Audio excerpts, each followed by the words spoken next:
LPS nei tu te le aboi pui tu te laya Catholic Communication Commission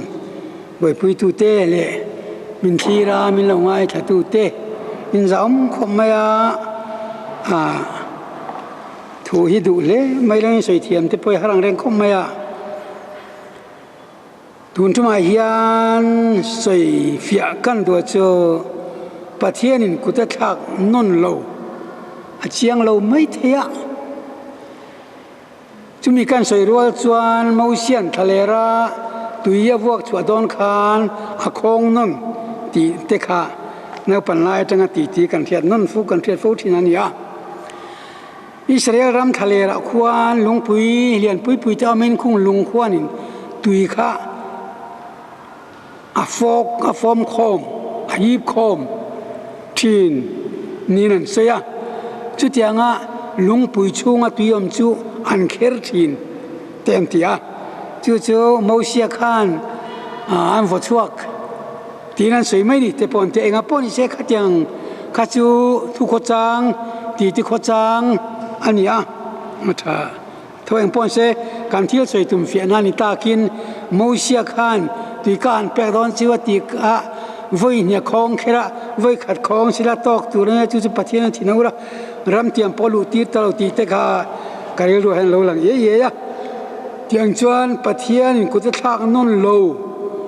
han ti la karil ro lo lang ka mi thla ka thir chu kan sei chuak mai ni chu heti hian sei tum taila Pentecost ni khan Pathian chuan athara varon tir kan tiang Pentecost ni ti ni somngani tinania Paul ku tiang deu thowania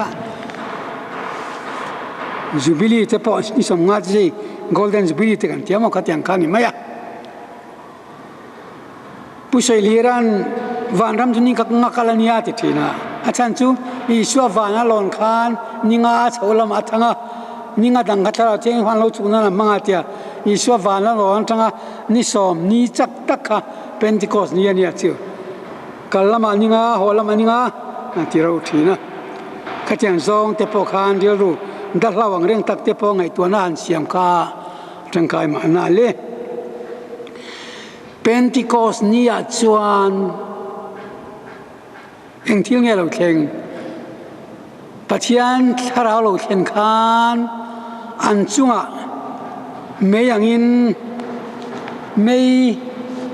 leyang takin alo lang ti kan muani mei kha leyang lo langa ten khi pui na satakang thom hom boka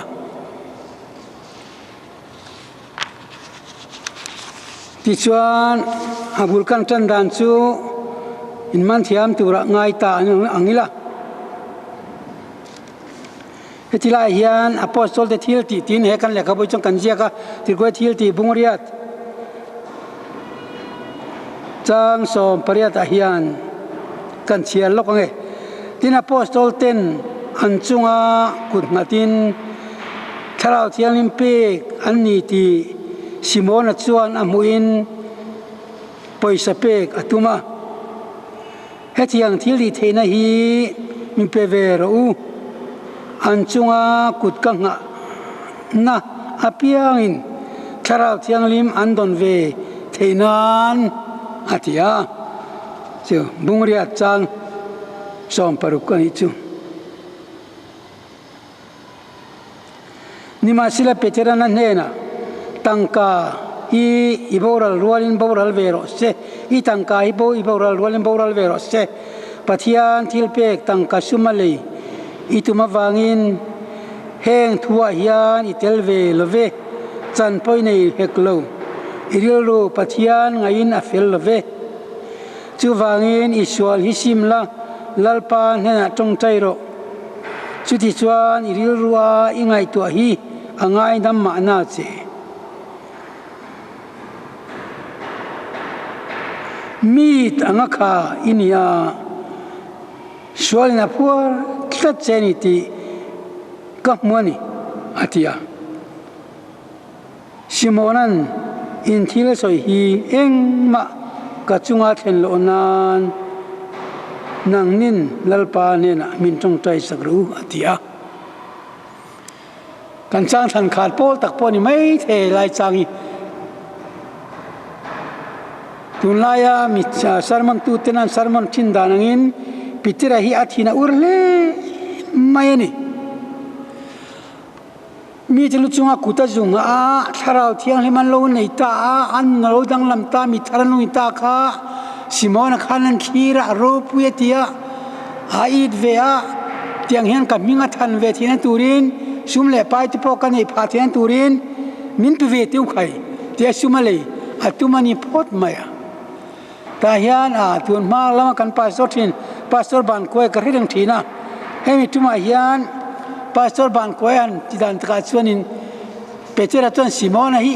zek zuk chian ti pot yang chu te ti thin ka tiang deu khan a thina urle mai na tong kam ya vin khom mai meat po khai em ve ka ni chu tiang nen chuan an te khin ta ni meat anga khai ni ini a sualina puar tlat chet ni ti ka muani te ni petera chuan chu tuna ka soitum nen khan pathian kun kuta thang non lo ka ti nang khan ain rem na om ain cho be na om lai kha in lo man fu khelo po ani mai the bishop den zila hun lai ta to kha bishop zu hian ka kal thina bishop te chu Catholic ran culture tikan tiang sap tong tikan tilve dewange le Catholic ran kal phung nun phung him hima chuan bishop reng chi mi zo pa pon no se apostol te ayo kal zel khani aizol borsap man aizol borsap thune na kal zel athut theng te athut mun te danglam ta het chau tuna chong computer ten mong ma chon typewriter pom lo kujiak te khatyang kha local chho zel khani sailo thami kan ye kepo ka sailo ni na oma lang chong lo ma se tha to tang local zel ni wang khan sailo chu kan ni ve ran ma lai sailo lal te thune inang te chu ka kan chang phalo to pachan po kan chang bok long amar cha apostol te ayo to apostol te na apostol an siam te khan tuna petiran Simona hau rem nang power tiang o sap tong tlem kan te a power kha thil ti thena an nei tlat ni amak po kan ti mai the chuwain tuna kan bishop ro tluang Stephen ro tluang hi voin ni akantan kan hun laya apostol ni chu rinna angai khata po khan Bishop Stephen ro tluang hi apostol dik takani historia ang kan soi chuan tu thange mi hing lama chuan luk ro bula thani mar thrau lamai ro chuan apostol Johana isuan mangai Johana atia amangai bi alamat thephe kha aom ngenga theka khami chalo kal zel khan mangai Johana khan tu temo bishop anem heta khain bishop anem khan tu temo nim ngela khatin nim nge chong zel kha ko ran riko ta zia ka fel ta no mani chu apostol thune ina Johana thune ina chu bishop Stephen ro tuang kutan pe kani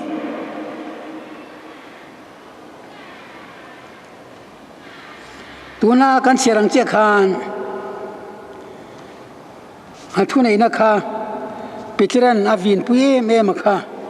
heng thila hiani telve love chan poine hek lo iril ru pathian ngain afel love chu wangin isual hi simla lalpan hi atong tairo chuti chuan iril ruai ngai to hi angai dam ma na che mit anga kha inia nia sualina puar tlat seni hi ni ti ka moni atia Simonan intil soit hi eng ma ka chunga thin lo nan nang nin lalpa ne na min tong tai sak ru tia chuti chuan Peter le Johanna chuan lalpa thu chu an thia tira an soi zoin Jerusalem khuan holia Samari rama mi khotam tak ne na chan chin tha chu an hil zela he Bible chin chia lo thu ma sa khan ka chemical zela ka alapa ngai ring Pentecost ni amiang khan Bishop Stephen ro tuang mi lu chuang kutang ha khan ri thli pui tlang in ari hum lo an lu chunga le ang me ang takin ai lar bok lo chu Pathianin kuda thak nun lo katilai ta khan ta ni kha ngai to lo vawikhat a thlen tir to Pentecost na thlen tir to kha chatuan ta ni kal zel turin Pathian den rotin chu chumi karel ro fi na chu Adam siam tur khan mi fin siam nang khan eden bil lei kan ti kher thil ni bil lei hi siam na mi zo chong kan mang thi na bil lei khabala an so ka an ronga man siama an thok khuma nun na lo nei ta mi hin alo ta mai Adam tina fuata ta chun Adam ma ngotom ka akhwa har pui tu ngai helai thu ka so hian sai ha ka om laia Peter pakhat thu kho chang ka he chuak zok thi a pasal chu pate de mel cheve tak hian ya van oi pol ni nge mi chuan tiang nei thei an ti thina ma se ni chuan amma ti lim tura Pathian min pe athil Pathian thil pe kan yalom ka pasal ti lim turin te dilai eden huana Adam ma ngota om kha ti lim turin tan pui turin me chia siam sak ti lai kha khanu khan a chang than chat mai ni a fakom ka tire wang reng khom me pasal la ka chung te pa chu ari nom pha viong heng ya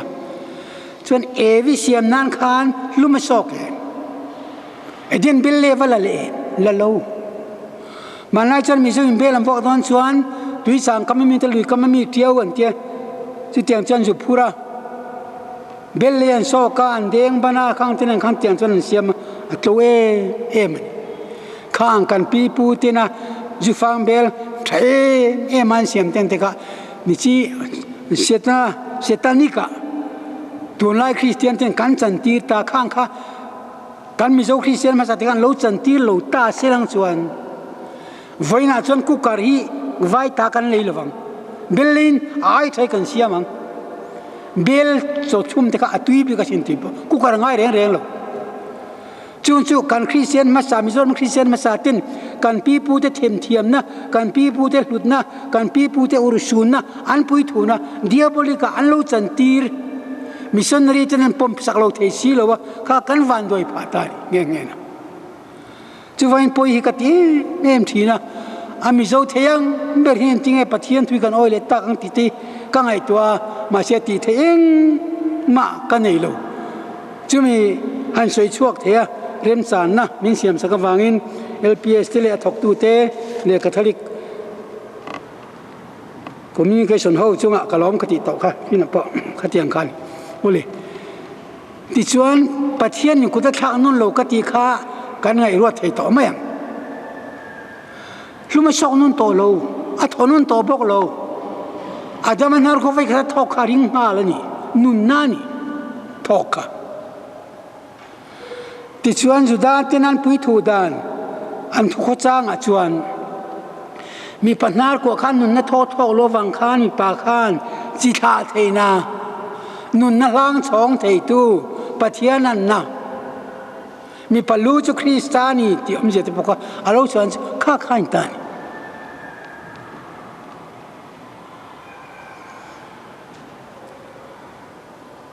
tiang chuna san pain thok khumino lim sum siaman ti la tolo khami zel kan la ring tang ta vekani mana di si power le thune na ka voin di si point ala nei thau mana apostol te thune na ka apostol te ko ran Catholic ko ran chuan bishop jong ten an nei vek pop chau ni lovin chu Pathian ni ko ta thak non lo thì căn thằng nó sanh po chú thì lái chú này khá cái chú ngày nôm cái thì không mấy à cái ngày tuổi dân lâu mấy thế à thì chú anh Adam Asiam na ngay khá tùm nên tiêu em tùm chỉ khá chọn dễ na tur lệ mi thiên cả là lim na turin rongin bol san sak ton turin mấy chia chú zedangin Asiam tani mấy chia chú nút tê này tira ai nút tê khá cái ngày đàn chân tụ khuma khá nôm xí la nấu bọc pan nè rem đón xí mole cái thịt na anh nuôi tê ra dewa om lâu chân thì dewa ang reng đâu cho anh khép bọc thiên xia tiếng trái anh nghe tiếng anh mà làm khai nút tê không Pathian rem ruột nó chuan anu nút tê nếp in nấu sen khan nu mi ta trangin khove la zir theinan nu mal chungin khove la sikul thaber lo ti thin ka pa in nu pui kha ati lung oi that chuan nau pang khan nu mi ta trang khan lung oi na thil tha lom na tli na azir ati lung oi lo ba jero chuan nu thin lung kha nu ril ru kha mi ta khan nau sen khan na muwa a thin rim sa piang ma ti tor khapa thin sia po nau sen kham the chu pai chan tia tang khang thil kham the chu wangin ka sei wa lu tu ke mo ka thina ma se to ka ngai ania ka ti dan chun Pathianin mi chen za som za la pakwa da ka tia mi pa hen za pakhat chawada chu thu nei na lal na en kol tu hoi pui tu ni na ania me chia chu lo en kol tu lo poi pui tu bo sai tu ti lim tu tur ni na ni tat chu vain pa hol ne tu pa leng ho po an nu pui chen ma khong ai nuam an ti nge trong kaman thup deu tum chan khong ai nom zo vek an ti te pon nu pui te lo chan te lo Pathianin nu pui kha mi pathin lung nai tak om tura do wangin anaka alung nai mi arwa tangala te palo ti ve bokani hebrai ho chon we ti chuan Pathianin vawikhat ku ta thak to chu a thak non lova ti khan a than tir ati pung kan ti ta ni chu mi ka ju soi rual le ka ju ngai to rual la thil lo lang chu i suan helung pui suan ka ko rang karem chowang ati to chuan adang karem liang ati donem ti te kam ngai to tir ni velena thu tak pum ka ka Pathian thoi soi to khachu ti khan kalmai ni chu wangin Pathian ku ta thak non to lo kan ti khan om se zau tak anh ấy thế nhỉ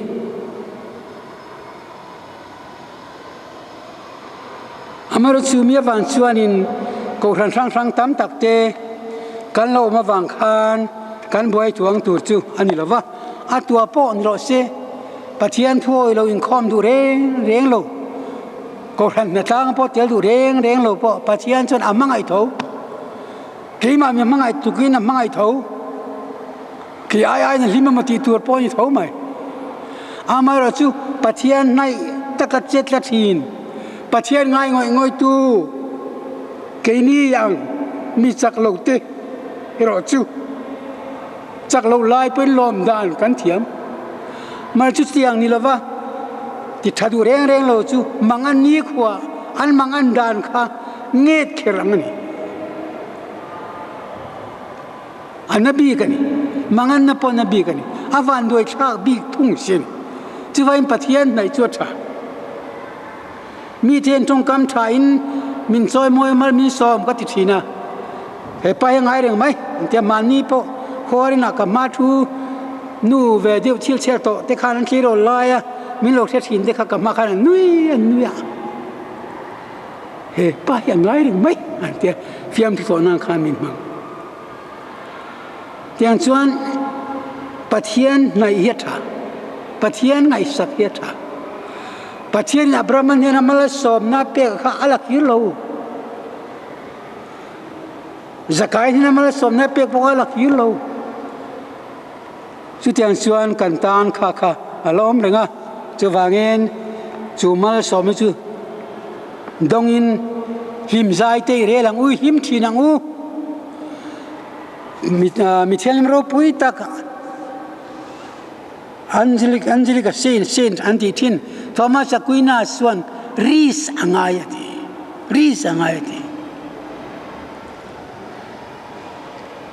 lim te kan jirangai kan him lu ngai lalpa kan lu tak kan him lu chu alim lo alom lo ma sen ki ma lom zel turi ti sia he ka pasal phiang sen min pe ka wang pon ka lome han ti te ka ti dan tur niom ta kan ya aol lo pangol chu aol lo piang hat zok nghe chú bảo chú tiếng chân mi thar kan lo ni the tu rin ke ma ni ka kan thuam thar fo Christa isu kan thuam thar fo mi hing isu Pathiana kan thuam thar fo angai lom lo chung pen lalpa ka lo me ka ti sa ka ru ka ngai tu na ka mi hing hen cha lom lon lo ma se lalpa ila ka hen lom lo thei ka ni lo ka lo mi lalpa ti lengot mai thin te kha ti tan tur poni kan mangai tak thelo poni mai thei kan nilu jan pon lang tak jan lalpa ka mangai thelo che nang ma mangai dan min zir ti ro ti te kan tong chai la tur ka thari tong chai na bu kan en chuan isu ti ngot po voi tam tak soi kha indulgence mun ta ti chumi om je chu isu ka mangai che ti khan tuna rang tak isu ka mangai che ti tai la trong hiet lo ang mai pokan rinok nok po mang khang te poka trong hiet lo kal mang tui tho ma se kham trong hiet lo kha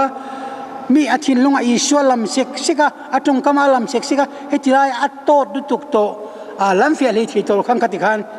alam ani maya chu aran patang kai han chuan vak tur phe chu awman suang lo chuan au pathian kam mangai che isu kam mangai che isu ka ring che ka kan rin lui chu ris ni chu rin lui te pongai zuin thang te po an zuin ti te po an ti chu an thing non nor nara ten ur ma se alo in than ta chon ngai an ni mai ni chu tian chuan pathian mangai wanga hreom ti le poin tuilo le chung poin kanin khoma khatia kan tong tai thin te kha ngai nei hun naw mani ka se 14 ke cha huwa sai ha ji torani so pari ji torani chanchin bu ka chanchin bu chu daily pon lo ugli pon lo mon li pon lo pe chang li ni te ti thina ka tiang kan pe chang ni lovin englai pon min mai reng tu kan ne nom reng kha lokal ro minom pui ro tiangai lo minom pui sa reng chu man tang kai chor tang kai mai tu ri min computer thian to chuan thiam ran ka awanga thiama mang mai lom khatiang kan pathian tharau ke mania Krista tharau om to chuan ka mang tur kan nia man na chang he tur po kan ni e bole ti chuan pathian za ngai nei ke mania ro rel sila khovel pum puya za ngai na kum tia ko ran tong tai na chuan he zo fa chan po mal som na ron khen mol ro se amen